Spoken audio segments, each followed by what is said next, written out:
of banning the supporters of their greatest rivals from the next Old Firm game at Ibrox.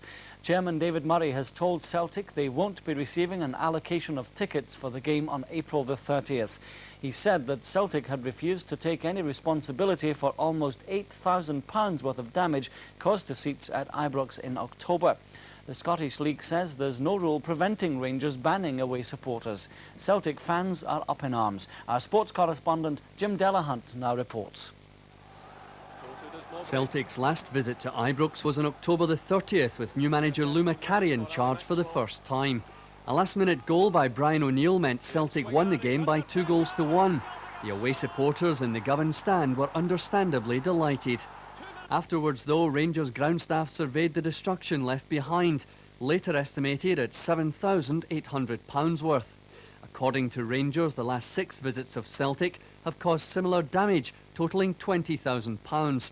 This latest refusal of the Celtic board to compensate their rivals for the most recent damage was the final straw for the Ibrox club. I think, you can take so much, and enough's enough as far as I'm concerned. We're trying to build a purpose-built all-seater stadium, costing us a lot of money, built mainly by Rangers supporters, many of them who are unemployed, many of them who are not high-wage earners, and who have given a lot of money towards the club. And I think it's only right that I should protect their interests. The ban on Celtic fans will set a precedent in Scottish football in the game's most popular fixture. League Secretary Peter Donald said tonight, there's no rule which prevents Rangers taking this action. It is, though, unfortunate that they've chosen this course. Well, I don't think there was all that much malicious damage. I think on the occasion of a highly exciting game, people do get carried away and they jump up and down, albeit they're supposed to be seated, but it's just the nature of things. People do get overexcited in a particular game, and I don't think they willfully go out to uproot seats or damage seats. Celtic fans are not too happy about it because Rangers have been to Parkhead twice this season.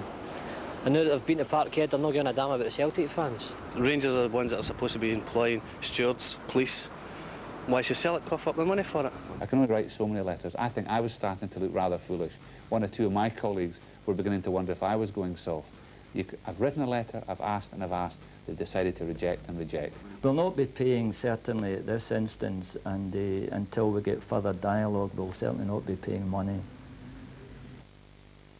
Well, we can join Jim Delahunt in the newsroom now. Jim, presumably this isn't the end of the matter. What's going to happen next? Well, it's certainly not the end of the matter, Angus. As you can see there from Kevin Kelly and David Murray, very much a standoff situation now between Celtic and Rangers. There is one scenario which would allow Celtic supporters into Ibrox before April the 30th, and that would be if the two clubs were drawn together at Ibrox in the Tennent Scottish Cup. But let me draw you this scenario.